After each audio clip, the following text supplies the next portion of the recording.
Innal hamdalillah nahmaduhu wa nasta'inuhu wa nastaghfiruh wa na'udzu billahi min shururi anfusina wa sayyiati a'malina.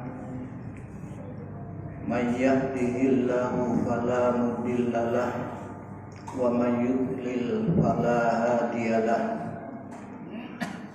Asyhadu an la ilaha illallah wahdahu la syarikalah wa asyhadu anna Muhammadan abduhu wa rasuluh. Allahumma sholli ala Muhammad wa ala alihi wa sahbihi ajma'in, amma ba'd. Bapak-bapak, ibu-ibu hadirin yang dirahmati Allah, pertama-tama marilah kita bersyukur dengan mengucapkan alhamdulillah,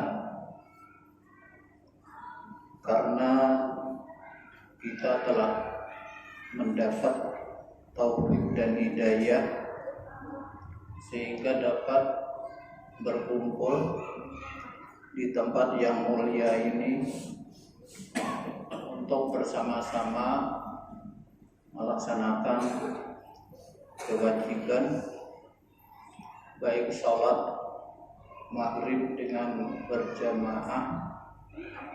Kemudian pada saat ini kita dapat melaksanakan kewajiban menuntut ilmu agama.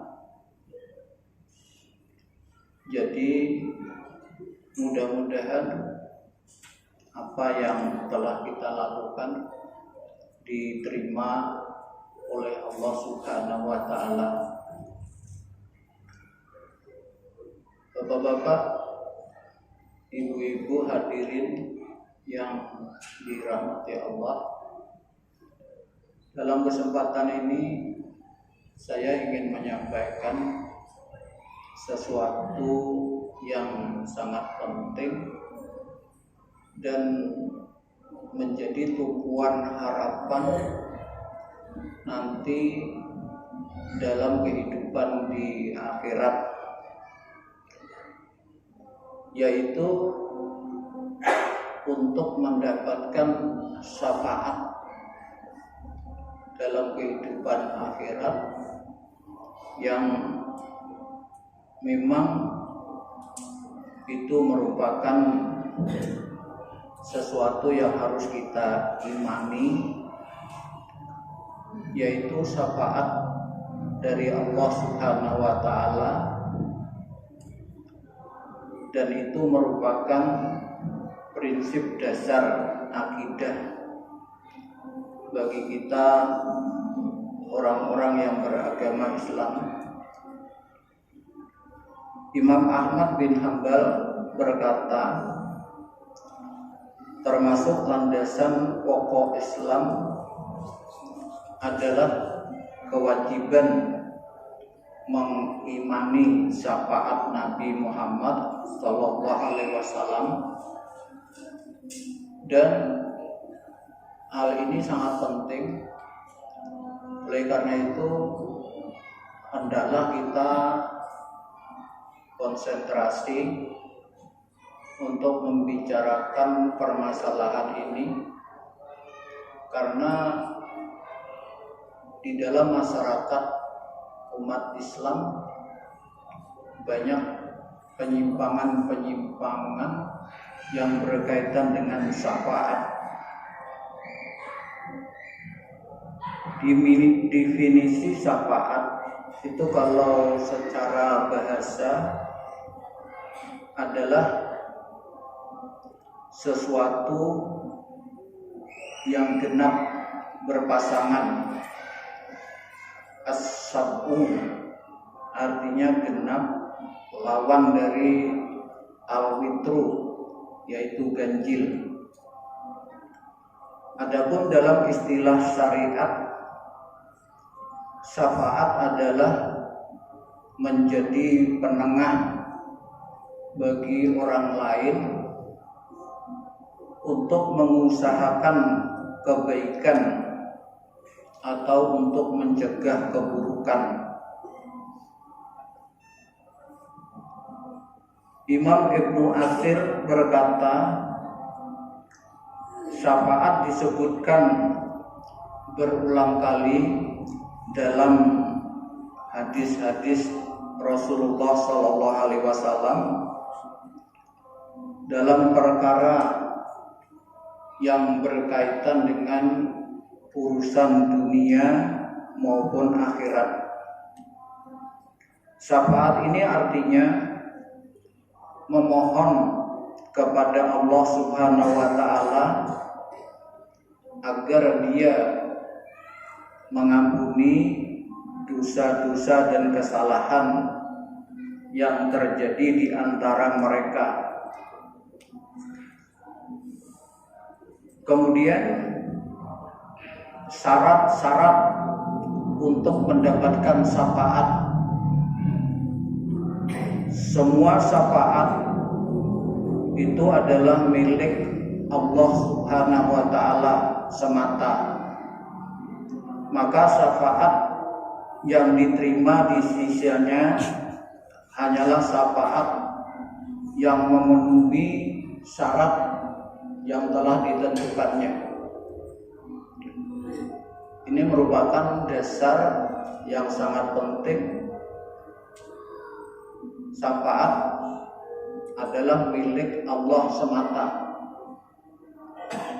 Di sini nanti banyak kesalahan dan penyimpangan, yaitu orang yang memohon syafaat itu tidak kepada Allah, baik itu Nabi kita Muhammad Sallallahu Alaihi Wasallam, walaupun tidak dimungkiri bahwa beliau adalah orang yang mendapat ridho dan mendapat izin untuk memberi syafaat. Jadi tidak dibenarkan kalau nanti ada di antara kita yang berkata, ya Nabi Muhammad, berilah aku syafaat. Ini merupakan penyimpangan. Tapi kalau kita datang kepada orang yang soleh, kemudian minta doakan supaya nanti di akhirat diberi syafaat oleh Allah, ini dibenarkan. Tetapi kalau kita memintanya kepada orang soleh tersebut supaya diberi syafaat, ini kesalahan fatal. Dan lebih fatal lagi kalau orang itu sudah mati, kita datang meminta syafaat kepada orang tersebut, dan ini sudah termasuk syirik akbar. Jadi sekali lagi, syafaat itu semata-mata milik Allah. Dalilnya apa? Yaitu firman Allah dalam surah Al-Zumar ayat 44. Qul lillahi syafa'atu jami'an. Katakanlah, semua syafaat itu milik Allah semata-mata. Ini harus digenggam kuat-kuat, digigit dengan geraham supaya tidak mudah dipengaruhi oleh orang-orang tertentu yang ingin merusak agama kita Islam, sehingga nanti kita akan rugi. Kemudian kita lanjutkan syarat-syarat diterimanya syafaat. Jadi ada persyaratannya. Pertama, ridho Allah Subhanahu wa taala terhadap orang yang akan memberi syafaat. yang disebut dengan syafi'. Jadi orang yang akan memberi syafaat ini harus mendapat ridho Allah. Kalau ada seseorang walaupun dikenal sebagai mu'alim yang kemana-mana ceramah, tapi kalau dia tidak mendapat ridho dari Allah, itu tidak akan mungkin orang itu dapat nantinya izin dari Allah untuk memberi syafaat. Dalam hal ini mereka adalah Rasulullah SAW dan para nabi lainnya, serta para malaikat dan orang-orang yang soleh dari kaum mukminin. Demikian juga anak-anak kaum muslimin yang meninggal dunia sebelum balik atau dewasa, 2 atau 3 orang, itu dapat memberi syafaat kepada orang tuanya. Itu bisa dilihat hadis riwayat An-Nasa'i nomor 1876, Ahmad nomor 510 dan lain-lain. Jadi bagi bapak-bapak dan ibu-ibu yang kebetulan punya anak belum balik, masih kecil, meninggal 2 atau 3 orang, maka ini merupakan satu persyaratan yang insya Allah akan membuahkan kenikmatan dalam kehidupan di akhirat. Jadi ridho, ingat, ridho Allah kepada orang yang akan memberi syafaat.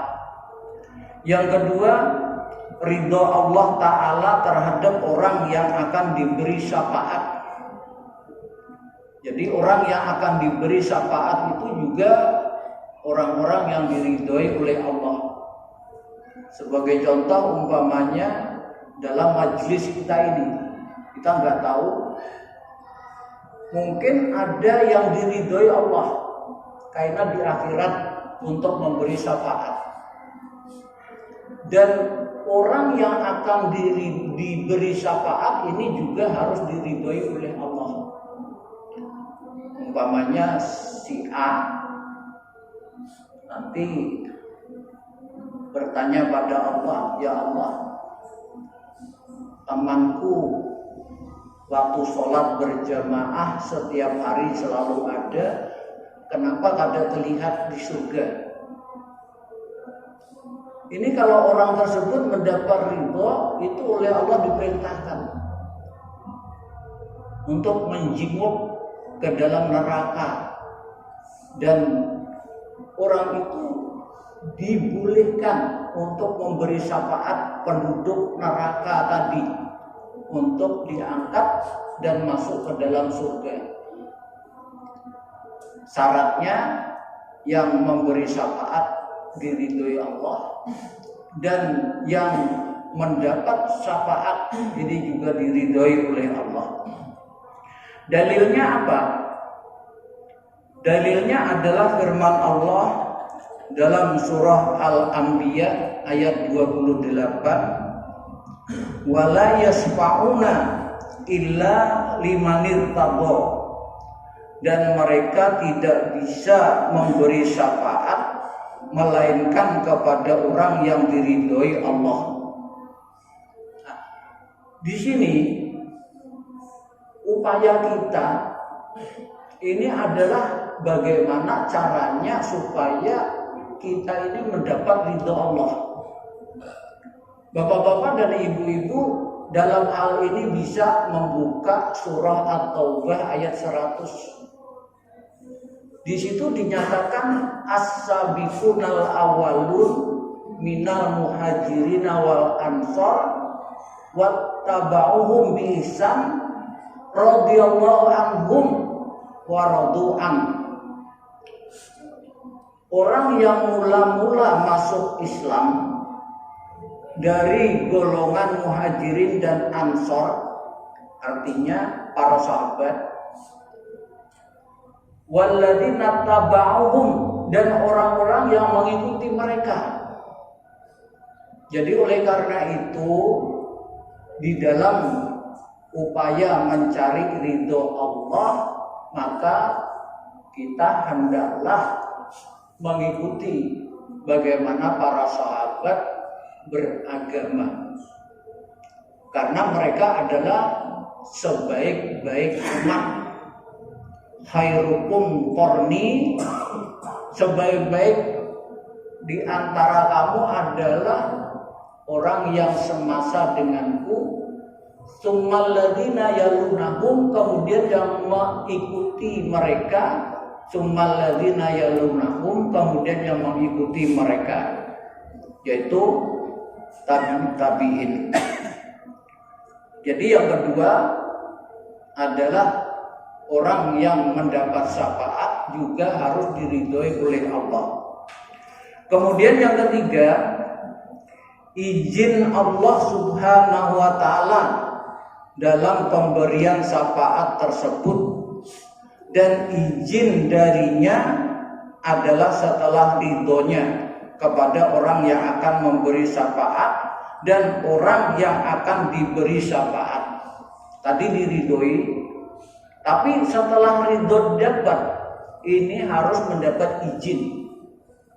Kenapa? Karena syafaat itu semata-mata adalah milik Allah. Dalilnya apa? Dalilnya adalah firman Allah dalam surah Al-Baqarah ayat 255. Man dzalladzi yasfa'u indahu illa bi'idnih. Siapakah atau tiada seorang pun yang dapat memberi syafaat di sisi Allah tanpa izinnya. Walaupun umpamanya di dunia ini harapnya kayak apa, ikam kaina di akhirat akan memberi syafaat, kalau tidak diridhai Allah, tidak mendapat izin dari Allah, itu tidak akan bisa. Demikian pula firman Allah Subhanahu wa ta'ala dalam ayat berikut, yauma idzin la tanfa'us syafa'atu illa man adzinalah ar-rahmanu wa radiyalahu qaula. Pada hari itu tidak berguna syafaat kecuali syafaat orang yang diberi izin oleh Allah yang Maha Pemurah, dan dia telah meridhoi perkataannya. Surah Toha ayat 109. Kemudian selain daripada itu, perlu juga bapak-bapak dan ibu-ibu mengetahui penghalang syafaat. Ini supaya kita mendapat ridho dan izin dari Allah, hendaklah kita menghindari penghalang-penghalang tersebut. Ada hal-hal yang bisa menghalangi seseorang dari syafaat. Pertama, syirik kepada Allah Ta'ala. Syirik adalah dosa terbesar, tidak akan diampuni oleh Allah kecuali pelakunya bertaubat. Dalil yang menunjukkan bahwa syirik adalah penghalang syafaat adalah firman Allah Ta'ala, a'attakhidhu min dunihi aliha iyuridnir rahmani bidurri la tuhni anni syafa'atuhum syai'aw wala yungkidun. Ini idza lafi dhalalim mubin. Ini idza lafi dhalalim mubin.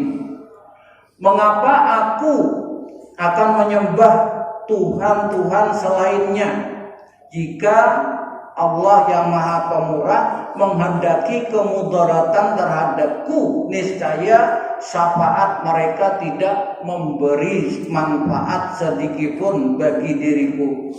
dan mereka tidak pula dapat menyelamatkanku.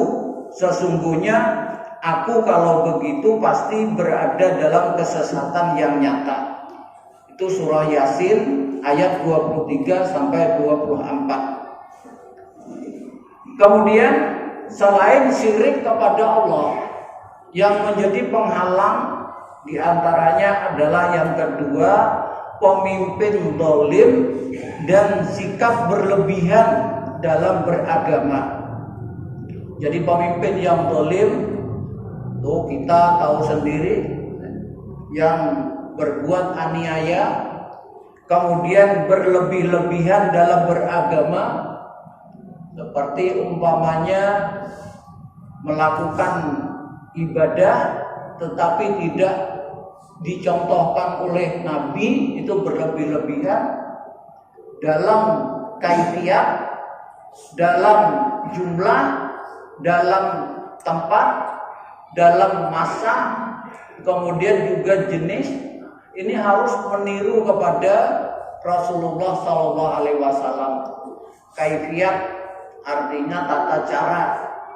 Seperti bapak-bapak, ibu-ibu kalau lihat di YouTube ada orang berzikir sambil joget, kadang-kadang kerudungnya dilepas, diputar-putar, putar balik. Ini adalah termasuk orang-orang yang berlebihan. Jadi yang semacam ini menjadi penghalang untuk mendapatkan syafaat. Kemudian yang ketiga, orang yang suka melaknat tanpa aturan. Dari Abu Ad-Darda radhiyallahu anhu berkata, Rasulullah sallallahu alaihi wasallam bersabda, la yakunu la'anun sufa'a wala suhada'a yaumal qiyamah. Sesungguhnya orang-orang yang suka melaknat tidak akan dapat memberi syafaat dan tidak pula dapat menjadi syuhada, orang-orang yang menjadi saksi pada hari kiamat. Hadis riwayat Muslim. Kemudian bapak-bapak dan ibu-ibu yang dirahmati Allah, dalam kesempatan ini saya juga ingin menyampaikan amalan atau perkara yang bisa menjadikan sebab seseorang mendapatkan syafaat pada hari kiamat. Jadi amalan yang menyebabkan seseorang akan mendapatkan syafaat itu di dalam agama kita Islam jumlahnya kurang lebih ada 10.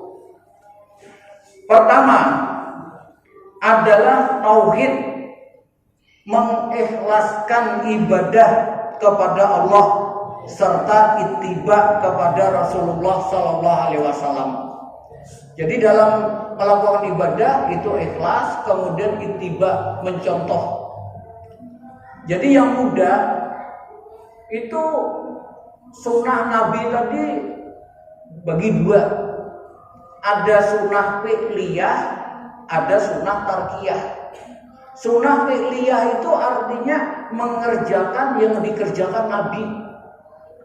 Dan sunnah tarkiyah adalah meninggalkan yang ditinggalkan Nabi. Ini di dalam urusan agama. Umpamanya bapak-bapak dan ibu-ibu membaca hadis Nabi, barang siapa masuk masjid sebelum duduk sholatlah 2 rakaat. Dan Nabi mengerjakan ini. Maka mengerjakan tatkala masuk masjid sholat 2 rakaat, maka itu adalah mengerjakan sunnah Nabi. Umpamanya Rasulullah itu kalau sholat id gak pakai adzan, artinya meninggalkan. Padahal itu diperlukan. Kenapa? Karena untuk memanggil manusia, bahkan akan ditegakkannya sholat id, itu diperlukan adzan. Tetapi Nabi di dalam hal ini tidak melakukannya. Maka ini namanya sunnah tarkiyah, meninggalkan yang ditinggalkan Nabi. Termasuk umpamanya di zaman Rasulullah itu banyak orang meninggal. Rasulullah tidak pernah memperingati kematian dan lain sebagainya. Maka ini sunnah tarkiyah. Dan ini diketahui bahwa yang dimaksud adalah dalam masalah agama. Kalau dalam urusan dunia, antum a'lamu bi umuri dunyakum. Kamu lebih tahu tentang urusan duniamu. Oleh karena itu silakan pakai HP, silakan pakai TV, silakan pakai sepeda motor, karena kamu lebih tahu tentang urusan dunia. Kemudian di dalam sebuah hadis Nabi pernah ditanya, siapakah orang yang paling bahagia dengan syafaatmu pada hari kiamat? Maka Nabi menjawab, as'adun nasi bisyafaati yaumal qiyamah man qala la ilaha illallah khalisan min qalbihi aw nafsihi. Yang paling bahagia dengan syafaatku pada hari kiamat adalah orang yang mengucapkan la ilaha illallah dengan ikhlas dari hatinya atau dirinya. Hadis riwayat Bukhari nomor 99.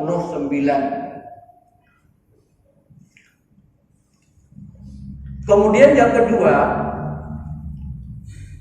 amalan untuk mendapatkan syafaat adalah membaca Al-Quran. Dari Abi Umamah bahwa dia mendengar Rasulullah SAW bersabda, Iqra'ul Quran fa innahu ya'ti yaumal qiyamati syafi'an li ashabi. Bacalah Al-Quran, sesungguhnya Al-Quran akan datang pada hari kiamat sebagai pemberi syafaat bagi para sahabatnya. Hadis riwayat Muslim nomor 804. Oleh karena itu bapak-bapak, ibu-ibu, rajin-rajinlah membaca Al-Quran. Kemudian yang ketiga, sering membaca surah Al-Mulk. Secara khusus, sering-seringlah membaca surah Al-Mulk setiap malam sebelum tidur. Dari Abu Hurairah radhiyallahu anhu bahwa Nabi SAW bersabda, suratun minal Quran salasuna ayat tasfa'u li sahibiha hatta yughfaralahu tabarakalladzi biyadihil mulk.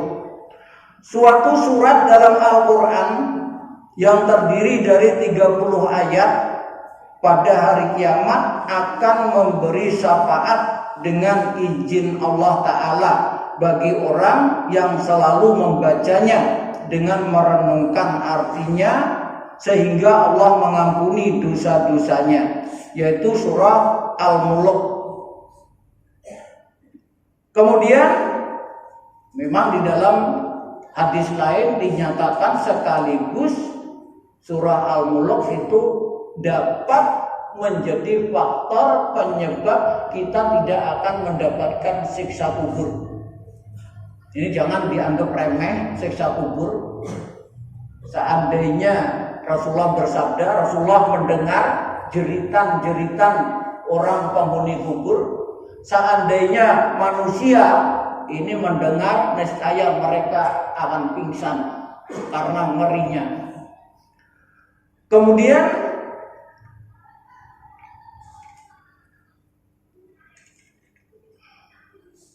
talon jati.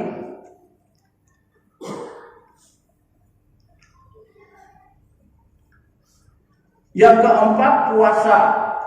Rasulullah SAW bersabda, asyamu wal Qur'anu yasfa'ani lil abdi yaumal qiyamah yaqulu syamu ay Rabbi mana'tuhu ta'am wasawat bin nahar fasafa'ni fihi. Jadi di situ dikatakan puasa dan Al-Quran akan memberi syafaat kepada seorang hamba pada hari kiamat. Puasa akan berkata, wahai Rabbku, aku telah menahannya dari makan di siang hari dan nafsu syahwat. Karenanya perkenankan aku untuk memberi syafaat kepadanya. Jadi oleh karena itu hendaklah kita sering-sering melakukan puasa. Selain puasa wajib itu ditambah dengan puasa-puasa sunnah. Kemudian yang kelima, tinggal di Madinah, sabar terhadap cobaannya dan mati di sana.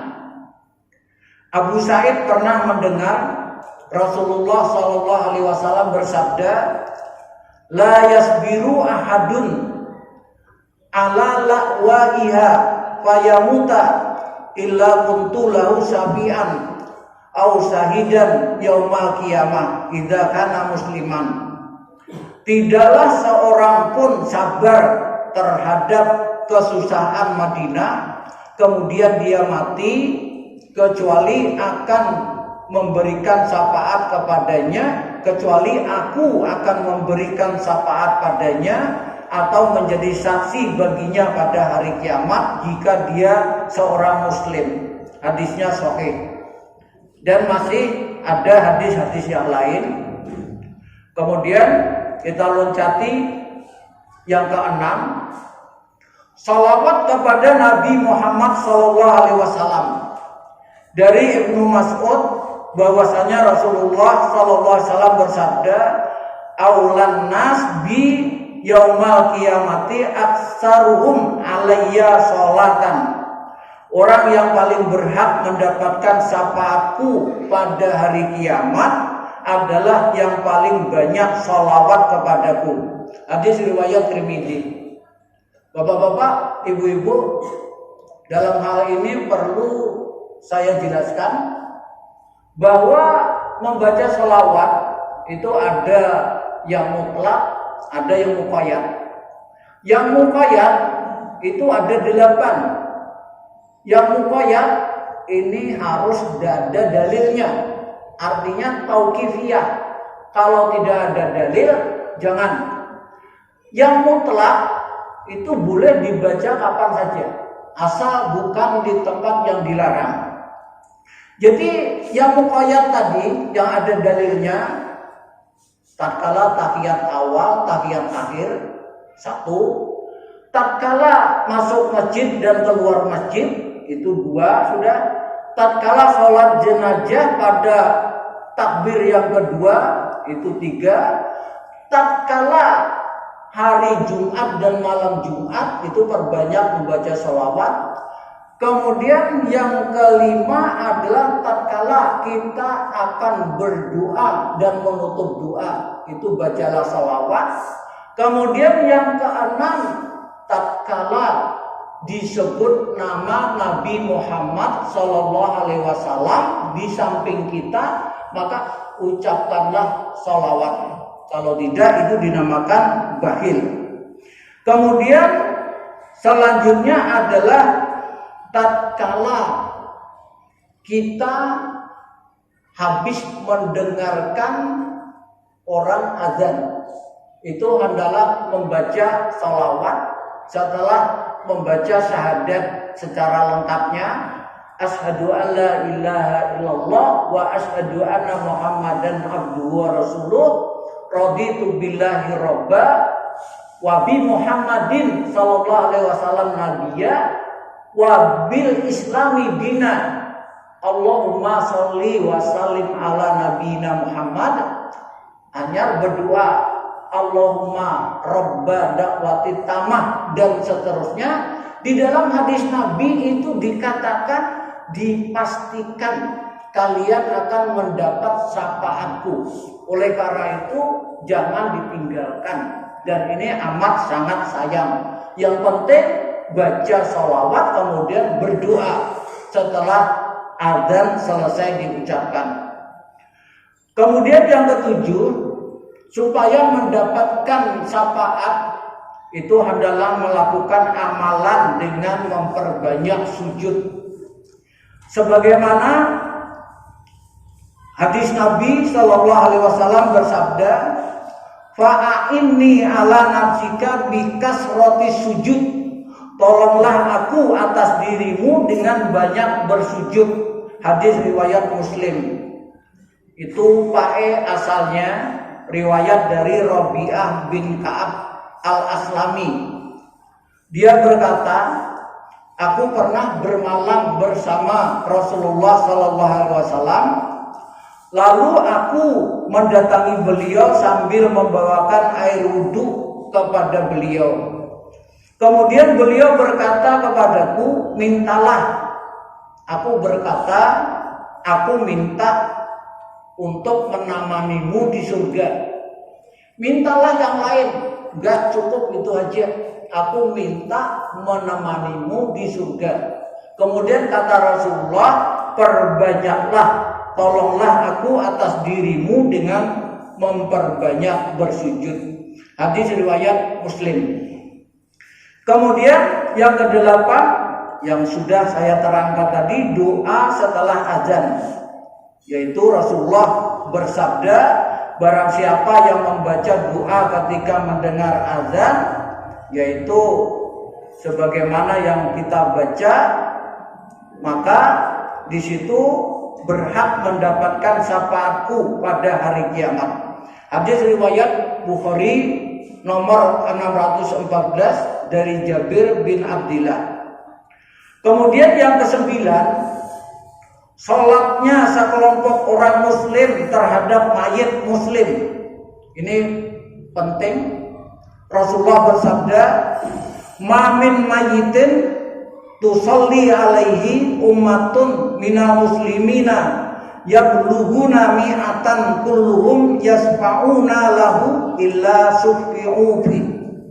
Tidaklah seorang mayit disolatkan oleh sekelompok orang Islam dengan jumlah mereka mencapai 100, semuanya memintakan syafaat untuknya, melainkan syafaat itu akan diberikan kepada dirinya. Hadis riwayat Muslim nomor 947. Oleh karena itu alhamdulillah di organisasi kita Muhammadiyah itu kebiasaan melaksanakan sholat jenazah itu rata-rata lebih dari 100 jumlahnya. Mudah-mudahan semua itu menjadi satu sarana untuk mendapatkan syafaat bagi si mayit. Kemudian ada lagi satu hadis, ma min rajulin muslimin yamutu fayaqumu ala janazatihi arba'una rajulan la yusyrikuna billah syai'an illa syafa'ahum. Tidaklah seorang muslim meninggal dunia lalu jenazahnya disolatkan oleh 40 orang yang tidak menyekutukan Allah dengan suatu apapun, melainkan Allah akan memberikan syafaat kepadanya. Hadis riwayat Muslim. Nah, kemudian yang ke-10 adalah doanya anak-anak yang soleh. Oleh karena itu bapak-bapak, ajarilah anak kita agama Islam supaya nanti menjadi anak yang soleh, yang bermanfaat bagi kita. Jadi sebenarnya masih ada, yaitu masalah syafaat itu dibagi dua. Kemudian nanti ada yang khusus, ada yang umum, ada juga syafaat yang batil, yaitu yang tidak diterima. Jadi oleh karena itu mudah-mudahan semua ini bermanfaat bagi kita. Subhanakallahumma wa bihamdika asyhadu an la ilaha illa anta astaghfiruka wa atubu ilaik. Assalamualaikum warahmatullahi wabarakatuh.